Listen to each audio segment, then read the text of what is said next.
Já alguma vez pensaste quem fará mais barulho na hora H? Serão os homens ou as mulheres?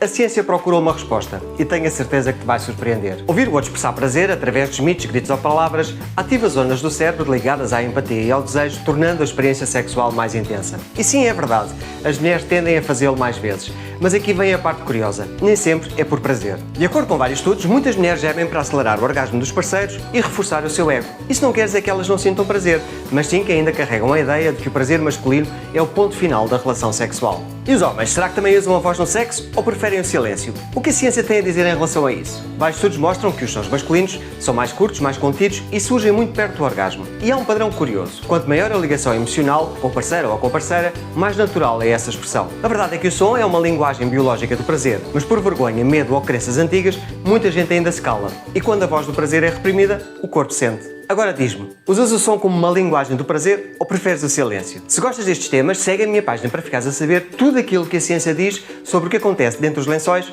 e fora deles.